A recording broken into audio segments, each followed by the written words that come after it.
Salutations, everybody. It is Matty here today. It's another interesting day in the world of Xbox. Just yesterday, we talked about those 30% profit margins that were set. And when you see the recent revenue numbers for Xbox, you kind of get why the push is happening. So ladies and gentlemen, we're here to break down another slew of Xbox news. We also have brand new comments from Microsoft CEO Satya Nadella talking about the next Xbox console, basically confirming that report that we covered earlier this week from Jez Corden on what the next Xbox console will be, which is, as we described in that video, a console PC hybrid. But also, he has some other interesting thoughts that he shared that I wanted to talk a bit about. So ladies and gentlemen, if you're new here and you're into the world of Xbox, like I said at the start of this week, it's a busy week full of Xbox news. Consider subscribing. All right, let's begin with the numbers here covered by Game Developer. They write, Xbox hardware revenue is in decline again by 29%, with gaming revenue at Xbox falling by 2% and 3% in constant currency, amounting to $113 million lost. Now, I know for a company like Microsoft, you look at that number, you're like, that's a lot of money, but also not a lot of money to the multi-trillion-dollar company. But as I'll get into here a bit, when you start to assess the numbers of other parts of Microsoft versus Xbox, it does paint a concerning picture. And of course, we can see the synchronization of when hardware started to decline with the announcement of the multi-platform push. And there's no doubt that this upcoming console PC hybrid is not going to be for the really hardcore consumer like you or I. Like I was talking about on Defining Duke, and the reality is when I think more and more about this next Xbox console, I wonder how for me it is, because I'm lucky enough to have a PC, a handheld PC, a PlayStation, a Switch right here next to me. Like I'm very well taken care of. And so would a PC with an Xbox skin really speak to my library outside of my job? I mean, of course I'll pick it up and cover it, but would it speak to me when I already have like a great rig at home? I think, as we'll get into with these numbers here, the exception at Xbox is that hardware is there as sort of a off-ramp. Get you on out of here. And I really don't know if the casual console base is going to transition over to that, because to them, they know gaming is this kind of cheap console thing. Like, I'm going to spend $500 max. And when the rumors are that this next PC is going to be over $1,000, and I mean, we saw the price of the Xbox Ally. I mean, this thing's going to be expensive. Sarah Bond saying it's a very premium, very high-end device. Like, Xbox is trying to create this new image around their brand that they have seen the light, as we'll break down a little bit when we talk about Satya Nadella. But more on the numbers here. They write, this was driven by a decline in Xbox hardware, which saw a revenue decrease of 29% due to the lower volume of consoles sold. Microsoft previously reported a hardware decline to 42% year over year during Q4 of the full year ending June 30th, 2024. As laid out in Microsoft's fiscal year 26 Q1 earnings report, the decrease in gaming revenue is offset in part in Xbox content and services, which increased by 1% against a stronger prior year comparable. The company attributes the latter to better than expected performance from third-party content. Third-party. Think of how much content Xbox has released. They've done a lot wrong, but they've been putting out games, man, and they're thanking third-party for why the revenue went up. Just keep that in mind. Let's keep going.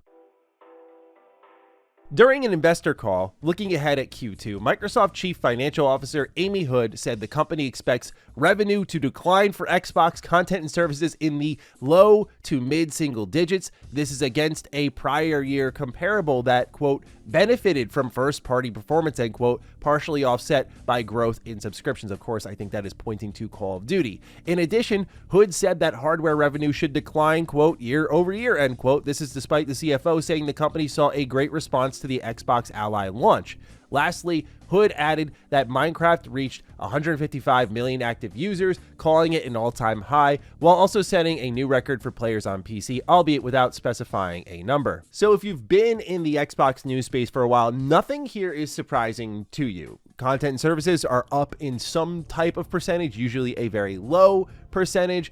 Meanwhile, hardware is significantly down, and it's been down every quarter for multiple years now. Like it's a bad picture, right? Like this is a company totally on the outs with hardware in the way we traditionally think about it. Your PlayStation, your Nintendo, they're not doing that anymore. They're done subsidizing, and they're trying to think about it like a PC. But where I think things really start to come into view is where you see how Microsoft is doing in other areas of their business. And this is where, as I said in the video yesterday, I don't mean it in a I'm sympathizing with Xbox or I'm cheering on the corporates out there, but I get why Xbox is getting the squeeze, and I'll break down how we got here.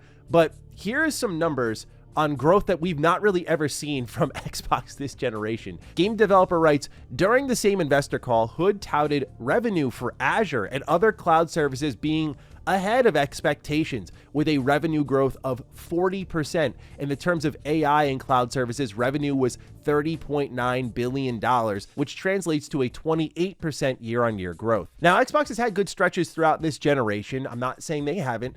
There have been a lot of bad ones, though, and obviously now we see with the hardware numbers, they've been on the decline. You have to think of it this way, right? You buy Activision Blizzard King, you buy the biggest mobile game, you buy the biggest first-person shooter, like the biggest video games ever. 2 of them are now in your library.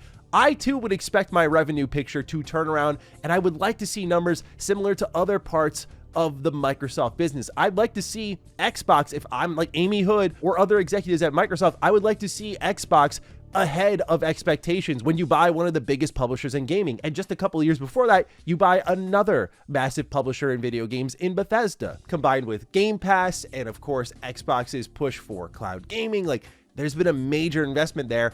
I don't blame them to a certain extent for being like, it's time to collect. But in fairness, as we talked about yesterday, Xbox is running a profitable business. It's just, to Microsoft, not profitable enough for how much they're spending on it. Whether it's just the average operating costs, which we don't know, or the acquisitions we can point to and know how much they are. When you're making the biggest acquisition in video game history, you're going to get squeezed because you're going to look at other parts of your business as Microsoft and go, why are we handling Xbox like this? Like, they should be making way more money. This gets us into our comments with CEO Satya Nadella, as covered by IGN, where he basically confirms what the next Xbox will be. Here's the quote. Remember, the biggest gaming business is the Windows business, Nadella began. To us, gaming on Windows, and of course Steam has built a massive marketplace on top of it, and they've done a very successful job. Now, we're the largest publisher after the Activision deal. Therefore, we want to be a fantastic publisher. Similar approach to what we did with Office. We want to be everywhere, in every platform. So we want to make sure, whether it's consoles, whether it's PC, whether it's mobile, whether it's cloud gaming, or the TV, we just want to make sure the games are being enjoyed by gamers everywhere. Second, we also wanted to do innovative work in the system side on the console and on the PC. It's kind of funny that people think about console PC as 2 different things. We built the console because we wanted to build a better PC, which could then perform for gaming. I kind of want to revisit some of that conventional wisdom, but at the end of the day, console has an experience that is unparalleled. It delivers performance that is unparalleled, that pushes, I think, the system forward. So I'm really looking forward to the next console, the next PC gaming. But most importantly, the game business model has to be where we have to invent maybe some new interactive media as well.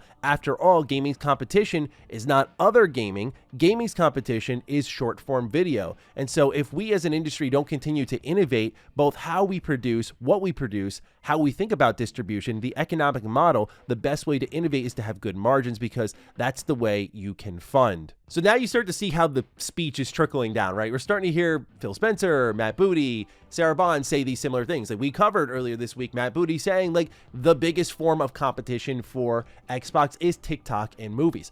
This has received a lot of eyebrow raises across the industry, and a lot of people don't agree with it. Many do, though, I've seen online, have understood what this means and how true it actually is, because the reality is there is content everywhere, and the fight is for your time. Really, the biggest competition for some of these companies is the time you spend with your family. It sounds dystopian, and that's because it is. They don't want you doing that. They want you consuming constantly, and so they want you to go on your short form videos, or Xbox wants to take you away from that and put you in their ecosystem. So while there's much I do disagree with in Microsoft proper and Xbox proper plenty, this is one of those talking points I don't. I get why they're looking at that and seeing the time spent as a threat. It does not mean that PlayStation and Nintendo are less of a competitor. It just means that you have to fight for time. And how do you fight for time? You produce great video games. Something that Xbox has done, but to the level of a Game of the Year winner, they have not done that yet. Both PlayStation in God of War and of course Nintendo in things like Breath of the Wild have produced Game of the Year titles, or contenders even, like Tears of the Kingdom or Spider-Man. Xbox has found themselves making great games for particular type of gamers. Like, I love Indiana Jones, but that really wasn't cracking into the Game of the Year conversation, partially because of where it released. I really enjoyed The Outer Worlds 2, but that's because it's for my particular taste, but I also understand that's not going to be a Game of the Year style title. So this is one way Xbox could get your time, right? They could actually just compete by making top of the line video games, but we've seen how that's gone, and that's just too up in the air for them, clearly. So now we take a look at what they're talking about here with this Windows business and how the focus is being everywhere. A lot of people have framed this as Xbox has seen the light, this is how it should be, but I'll once again state that this just isn't how the rest of entertainment operates. I don't think as a creative, you make a thing and you go, I only want X and Y to play this. Like, you don't really do that. You want as many people as possible to play that thing. But part of the reason people are happy to make exclusive content is because the deals behind closed doors. It's not this simple. In fact, I don't know fully how it goes, but it's not as simple as like, hey, you make game A and bring it to our platform and we'll give you this much money. But like, there is a level of security financially, like, okay, we can make this because we're providing content effectively for a service. So a lot of creatives will take that bag because it kind of makes their world go around. Like, I get to make the thing I want. This company finds value in it for their ecosystem in an exclusive capacity where they'll sell it to their customers and use it as a draw to their platform so they do more spending within the storefront on third party, which funny enough was brought up here by Xbox's earnings. What we're seeing here is Xbox trying to bring the rest of the industry in line with their vision because Xbox has lost, right? Not in the terms of money made. You're the biggest publisher in video games. You have Activision, you have your own first party studios, you have Bethesda. Like, I don't consider Xbox the big loser that many people do. I just think Xbox is owned by Microsoft, which is a company that does not know what enough money actually means. So for them and their business, based on the sales of their games, like Jason Schreier just reported how Indiana Jones did best on PlayStation 5, it's like, okay, for Xbox and their business, they're like, our brand isn't hot enough to get people to come even play great games. Like, Indiana Jones was a top 3 for me last year. I loved that game. So when you assess these types of talking points in line with Xbox's revenue numbers that just dropped, it's a reframing of the information that's out there. We're not failing. We're actually seeing where gaming's going. We're not selling less copies. We're just doing what people are expecting. We're meeting them where they want to be. It's not about hardware and exclusivity anymore. So we're just going to create this boutique one that allows you to play the best games and the best possible experience here on this high-end device. But if you go over there to PC, our games will be there. If you go over to PlayStation, our games will also be there. Like, we're going to make our money no matter what. Just go and play and enjoy. And to me, where it all comes down to with this lack of sales is one of the best and worst things that happened to Xbox. You have to remember, at the end of the Xbox One generation, Phil Spencer steps in. He is the hope of the brand, right? He steps in. He's got this vision. Satya Nadella is about to shut down the Xbox division. And Phil says, I've got this idea. He proposes Game Pass. Game Pass gives Xbox not only a lifeline, but Game Pass also gives Xbox a sense of identity. It starts to transition into day one games. They try to push this service, grow this service, and in turn, it starts to hurt sales. It was both the lifeline, but also the death sentence, because now sales are hurting on Xbox so much that they have to go bring their games elsewhere. And they're making, again, I'll always go back to Indiana Jones, a great exclusive. It's got that broad appeal from a popular IP to a fantastic story to the high production value that you'd expect of a licensed IP video game. Like, it's got everything going for it, but it didn't sell well on Xbox. It sold well on PlayStation. There are so many points that you can look at this generation and understand how Xbox's leadership got us to the point where Microsoft proper has taken over. Everything from the failure to launch any games with the launch of your new console, all the way to Halo Infinite's botched launch. You think about 2022, there were no video games. I can imagine there was a conversation between Microsoft and Xbox of like, clean it up. We need games in 2023. Here comes the games. Here comes Starfield. Starfield doesn't move the needle at all. Here comes the Activision Blizzard acquisition. Now the eye of Satya is on the company. That's basically it in a nutshell. It's a combination of Microsoft greed, a failure to sustain throughout this entire generation, all coming together. Like, everyone is at fault, and now they're trying to reshape that into a victory, into a we're here before everyone. And like Xbox and Microsoft always do, when they see the future, aka Xbox TV, they go for it and they go hard for it. So yeah, these hardware numbers are really telling when you combine them with the kind of marketing speak that's happening at the same time. It's no coincidence to me that all of a sudden Sarah Bond, Matt Booty, Phil Spencer, Satya Nadella, Amy Hood are all talking as these numbers are jumping out. It's just not a coincidence. So see it for what it is, ladies and gentlemen. That's what I encourage you to do. But other than that, I'm looking forward to hearing your thoughts down below. Fire away. Other than that, please take excellent care of yourselves. I'll see you in the next one. Stay sexy, stay active. I love you all. Peace.